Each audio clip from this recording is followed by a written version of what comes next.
Hi, Brett. Thank you for being here. Thank you for giving us the chance to interview you. You were on stage just a while ago. You spoke wonderfully, but what I found so different about your speech is that everybody's talking about cybersecurity and AI and the different usages of it, but you boiled down right into the defense side and how we're using that to defend the space.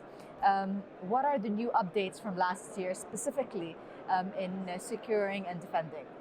Well, first, it's great to be here today. Such a wonderful event to see a lot of customers and partners here and lots of opportunity and innovation that's occurring in the region. Specifically, what we're seeing at the moment is the advent of AI and these toolings is the attack surface. What we're seeing now is as applications are modernizing more and more, and as those applications stretch more to the edge and across the data centers into cloud environments, how do you create that secure posture from a security perspective end to end?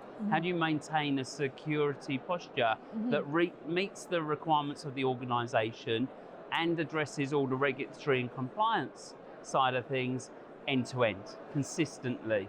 And that's really what's changing at the moment, is the sophistication of our defense strategies to match those ever-expanding attack surfaces in terms of customer environments. As you mentioned, it's the changes in the sophistication of the system, but at the same time, the changes are so rapid for organizations to keep up to date with all these changes and refer to the correct and the accurate forms of cybersecurity and defending the space specifically for their organization. What would you say about that? What would be the right advice for them at this point? I think our advice has been, and an example I just used on stage is I went to see a customer last month, and very unfortunately they were under attack and they were struggling operationally to understand the attack, what type of attack, the impact it was having on, more importantly, where was it coming from. And so we're able to bring up a threat intelligence feed service of ours and be able to look at the attack, what type of attack it was and where it was penetrating, and take remedial action against it. So that was unfortunate because we were able to help that customer live as the attack was hitting them. So that was positive.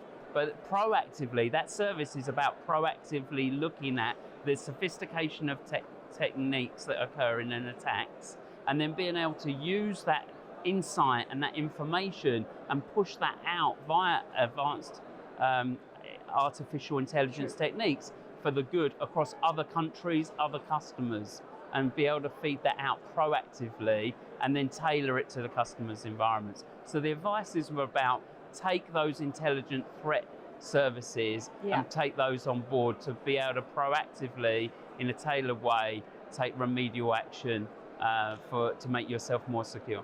Yeah. I mean, the last 12 months have been so rich in changes. What do you expect would happen in the next 12 months? Knowing that, there are right now small symptoms that are taking place for something bigger, what should we prepare for?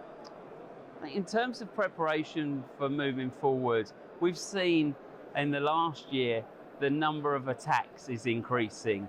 The impact of those attacks in terms of hundreds of millions of accounts being penetrated, hundreds of millions of devices and application users being impacted by those types of attacks.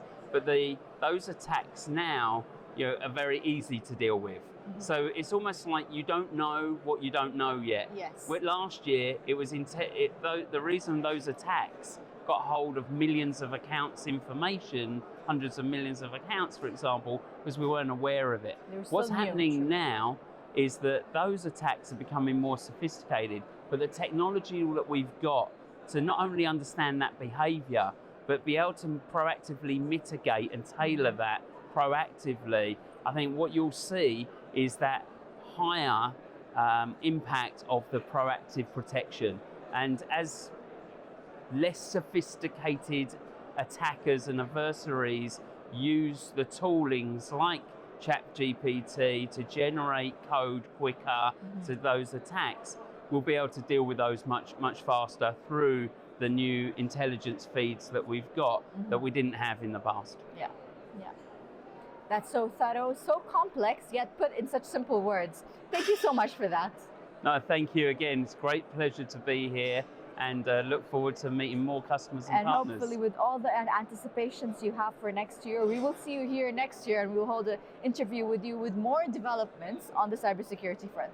Absolutely. It's something that's evolving all the time, and it's something that we all together need to contribute to combating. So I think we'll be here next year and beyond for sure.